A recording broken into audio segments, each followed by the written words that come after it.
Hello and welcome to our final edition with the wonderful author Lois McGuire, and we talk about the three more values that we haven't talked about, and we talk about your books and some other interesting things. My name is Annett Grossmann, and I'm a professor at the University of Applied Science in Heilbronn, Germany.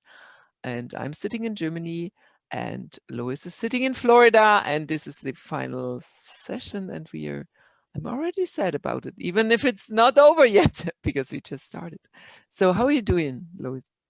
I am doing great. I feel terrific, and I'm sad that this is our last session. So we are having three more values.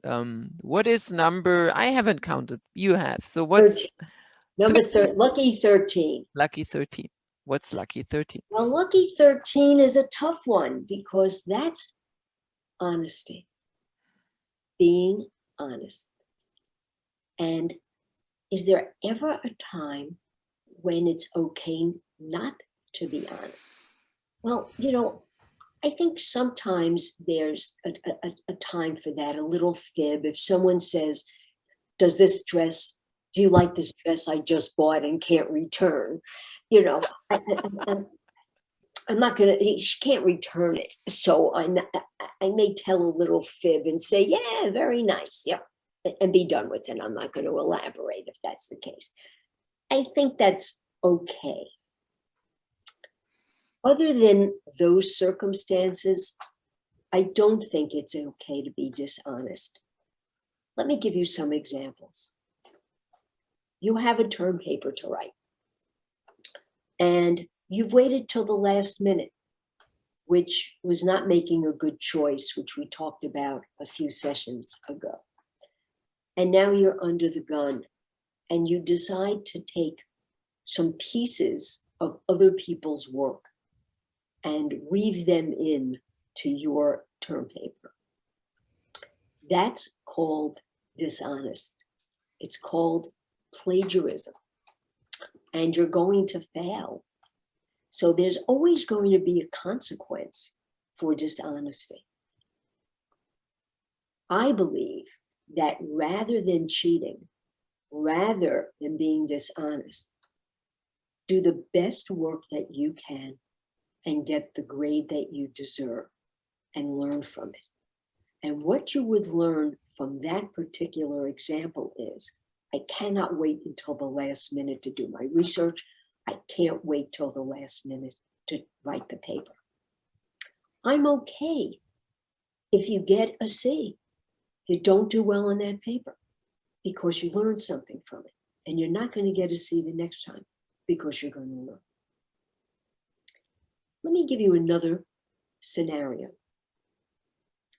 You're at the market and you handed the cashier $20 for a $9 purchase, and she gives you $15 back.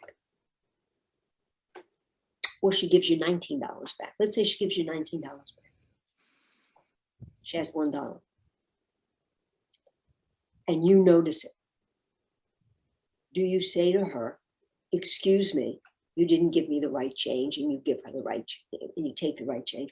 Or do you walk out of that market saying to yourself, whoa, I just made a couple of dollars? I say to you, it is dishonest for you to take that money. That cashier made a legitimate mistake, and she's going to have to take that money out of her salary and put it back in the register. Take my word for it. That's the way it works. I know you could use the extra couple of dollars. I get it. But it's dishonest. You have to look within yourself and always take the high road. You don't take things that don't belong to you. You don't take information and call it your own. You're working as a team, and someone has a great idea, and you go to class the next day and make it your idea. I say to you, give that person the credit for having the idea. It makes you a leader. That's leadership. And it makes you an honest person. Every single day we have choices in our lives of doing the right thing, the sketchy thing, and the dishonest thing. I say to you, always be honest. We say to children, tell me the truth. There'll be a consequence. If you misbehaved, tell me the truth. When I was a superintendent of schools, I used to say to my principals and my teachers, if you tell me the truth, we'll figure it out. Just don't lie to me. I think that is a really important skill and value. And you need to figure out what kind of a person you are. Out of practical reasons, it's really easier to be honest, because then you don't have to memorize lies. Also, about the paper, I think there is a software out there that generates new texts out of other people's texts, and then it's not pretty good. So you end up with some very strange, unreadable text. Everyone would read and think, what is that? It doesn't make sense anymore. So don't try to, I've just read lots of papers and therefore I'm a little emotional about that. Don't write strange things, don't copy strange things from others, just use your own words because it gets better in the end. Don't really don't steal, don't plagiate, just do it yourself. Be honest about it. In the end, it will be better if you're honest. Yes, you can never lose if you're Yes. honest. Now, Yes. there may be a consequence. Really, if you made a mistake and you did something, and you own up to it, then there'll probably be something that'll happen. But let me be very clear about something.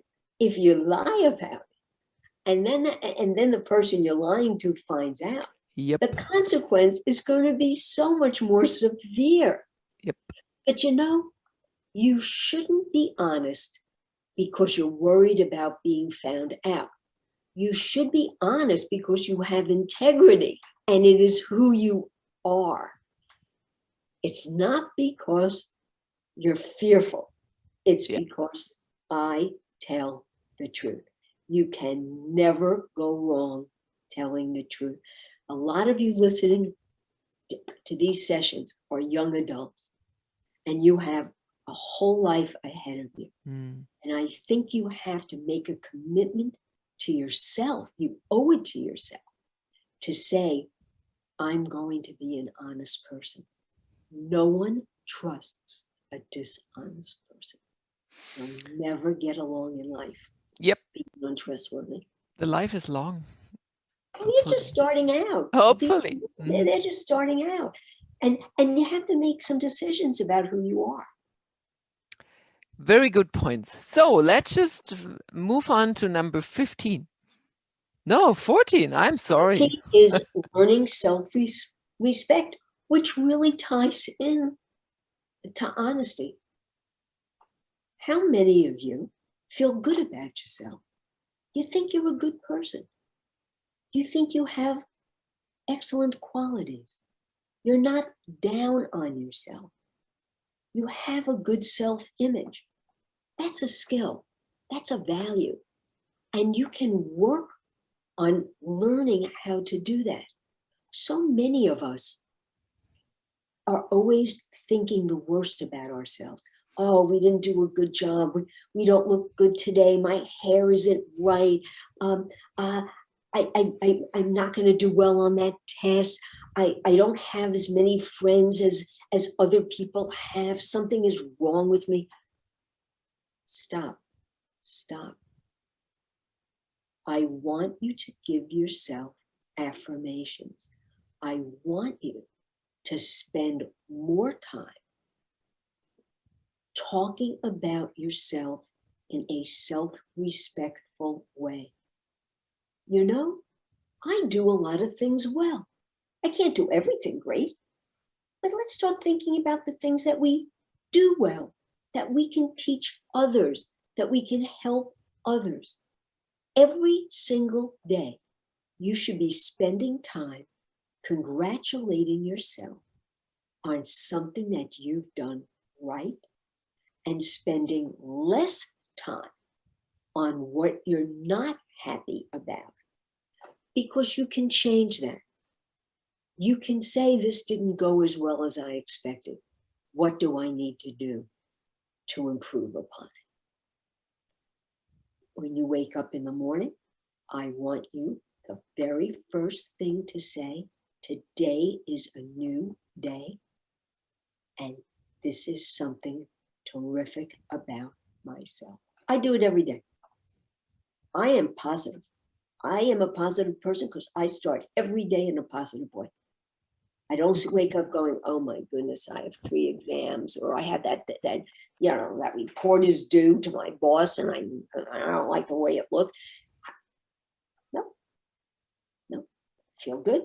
Starting the day, I'm going to make sure that everything goes well. Self-respect. If you don't respect yourself, it's impossible to show respect to others. Cool. Pretty cool. So let's just move on to our number 15. Now number 15. Almost the end. Number 15. I think number 15, I saved it for last because I think it is so important and it ties into self-respect. It's self-reflection. Learning how to look at yourself, look at the day in a reflective manner. I tell parents when their children come home from school, don't ask them a single answer question. How was your day? Good. But bad. You're not going to get anything from that. Rather, ask the question, what went really well today in school? You'll get a response. What didn't go as well, and how can we make it better? How can we improve upon it? If you are dating someone and you find at dinner you don't have anything to talk about, don't ask single answer questions. Ask questions that elicit responses so you can get the dialogue going. Self-reflection. Every single day, driving home from work, I did self-reflection. What went well? How can I build upon it? What didn't? What do I need to do to change? Every day. I'm retired now. I still ask myself the same question every single day. If you want to grow professionally, academically, personally, you have to start self-reflection, because it's impossible to improve unless you're willing to dig deep and ask yourself the tough questions. Was I the best person that I could be today? Then you can extend it. This week, what went well this week, this month? I mean, it's so important for you to do that, because if you don't, you will never, ever improve. Well, there's my clock. It's 10 o'clock, right? 10 o'clock. It's 10 o'clock in Florida. 10 times. I don't normally hear it, of course, because I'm on, I hear. I think that now is the time. There is no better time to start doing it. If you procrastinate and keep waiting, you will never reach the pinnacle of your life. You will never be as successful as you can be unless you dig deep and ask yourself those tough questions. When my kids were pretty young, I asked always at dinner time, I asked 10 questions about school. So everyone had to answer 10 questions. And they knew it. And they knew it and they were prepared. And I mean, there are 10 questions you can ask. And No a good question is really what was good and what was bad. And it's never really, I mean, you're just not able to say yes and no to something like that. So if you know, if you're shy and it's difficult for you to have a dialogue with someone, that's okay. That's who you are. That's your personality. So if you're going to a party, before you go to the party, write down some questions you can ask people. There's nothing wrong with that. Be prepared. Life is all about being prepared. Don't go to that party being insecure and feeling, oh my goodness, I can't talk to anyone. And then you're isolating yourself. You're in a corner, and then you wonder why no one's coming over to you. Well, they're not coming over to you because you're sitting there, you know, you're standing there like this, and you're not very friendly. So you need to make it work. You need to make it successful. And all of the values that we've talked about the last, including this week, 4 weeks, will help you become that person that you really want to be, and you can be. But it's up to you. Should go back to all the videos and check what we talked about. But to make it easier for you, we kind of made a list, which I'm going to show in a second. So we have a summary of everything what we did, and you can read through that and you will see we have a blank here at number 16. So tell us about this blank, Lois. Well, I am going to put Annett on the spot, and I am going to ask her, what are 4 values that describe you? Describe yourself in 4 values. I had a little time to prepare that because it's not easy. So I prepared and I thought about this. So number 1 for me is really number 1 is be organized. I'm an organized person. Where is organized here in our list? Number 5. Number 5. So I'm very organized, but that goes together with number 2, be positive. I'm an absolutely positive person. I learned this from my mother, actually. And she always tried to cheer up things. So be positive is, in my example, is looking about the good thing about everything, which is sometimes hard to find, really, I tell you, but still. So if anything happens at all, I ask myself, so what is good about that? And there's always something. So that's my number 2. And my number 3 is learn to solve problems. I'm a big problem solver. This is my best ability because I also very analytic. So I can analyze problems, and I do. I analyze everyone's problems, my problems, and then I just solve them. So problem solving is good for me. And my number 4 is self-reflection. So this is our number 15. I'm thinking about what I do a lot, and what I do often, I tell you, is I clap on my shoulders and say, that was good. That was good. This today was really good. So, and that helps. Yeah. At night, I lay in my bed and I'm thinking, that was good. I did something good today. And then I clap on my shoulder and then I'm fine. So that's number 16 here. So what is number 16? So I'm going to ask everyone who is viewing this to do some self-reflection and ask yourself, out of these 15 values, what are 4 that describe each one of you? spend some time. If you notice, Annett was able to explain to us why she selected that. Now that's a skill as well, to be able to understand why you made these selections.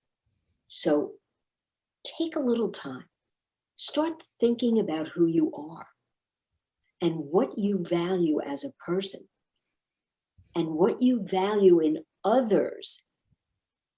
But until you know what you value, it's impossible to be able to do any of these in your life. Pretty cool. And now we are doing the following, because we talked about your book and we do this opening, and I ordered your book. I ordered one of your books, and I haven't opened it yet because it just came in the mail yesterday. So I'm opening it, and okay, I have to hold it to the camera. It's absolutely brand new. Look here, look, it's your book.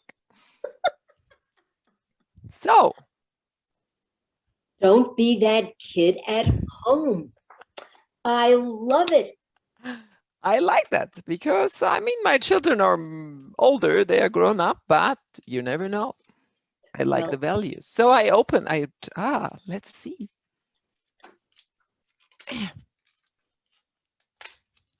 It's in, I mean, I'm sitting in Germany. I ordered it in Germany. It came a little late, took a while. I don't know if it came directly from the US. Smell of new books. I like books, actually. And we see, don't be that kid at home. And there's more to don't be that kid. Oh, look here. I knew, but it's very nice pictures. They're for children, probably 2 years old to 10, 11 years old. I've written 2 books and 1 resource guide for educators. The one that you purchased, and thank you for purchasing it, is Don't Be That Kid at Home. Each scene depicts a different character trait. The 15 character traits that we've just talked about over the last few weeks. I also wrote Don't Be That Kid at School. And in each scene in Don't Be That Kid at School also talks about these character traits. So we look at a scene about being responsible. So they're picture books because they're for children. But while I was writing the Don't Be That Kid at School book, I wrote a resource guide for educators.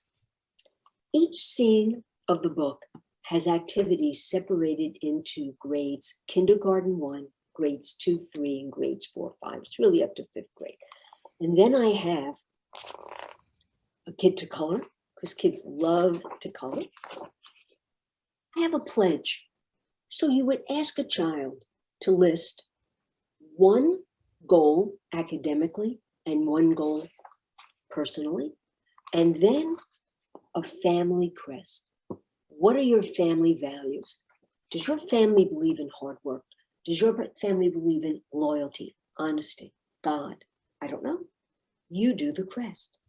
As a family, you learn about who your core family is, which I think is very important if you can do that.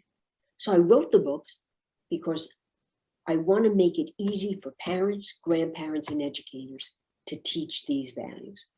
They're not books that you read and put away.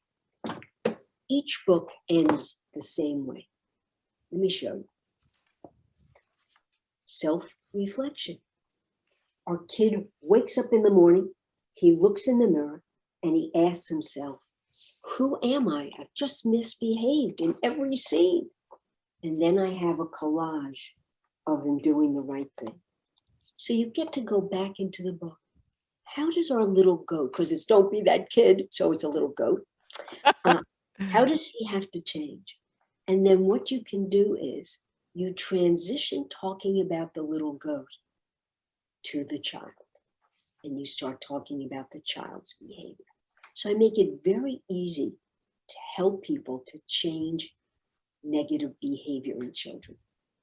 So I'm thrilled with them, and I thank you for buying it. You're going to have fun looking at it. Even when, how old are your children? 18 and 20. Well, you're going to see things in this book that they're still doing at 18 and 20. So I should guarantee you.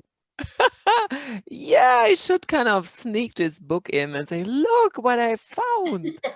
How do you like that? Don't be that kid who usually misses the bus, or don't be that kid who usually misses the start of a lecture in the morning. Woo! So All the same. it's so really important for everyone, not just for children, but it's nicer to look at if you're a child or if you're an adult to talk to everyone about it. So I like the pictures, I like the design of the book, I like the message. You're a wonderful person, Lois. Thank you. I'm enjoying it immensely to talk with you about this beautiful, beautiful, nice written book and your ideas. So I thank you very much for your time. Well, thank you. It has been a pleasure. I hope the students viewing this have gotten something out of it. If they want to contact me, can I tell them how they can contact me? Absolutely, of course. If you go on my website, which is www.don'tbethatkid.net, no apostrophe in don't, just DON'TBETHATKID.net. If you click contact me. I'd love that. I'll email you right back. Take my word. If you have any questions, sure. Would be pretty cool if people would do that. If they want to, I am offering them an invitation. Cool. So thanks for coming on, Lois, and thanks everyone for listening. And I hope we could help. Thank you very much. My pleasure. Bye-bye.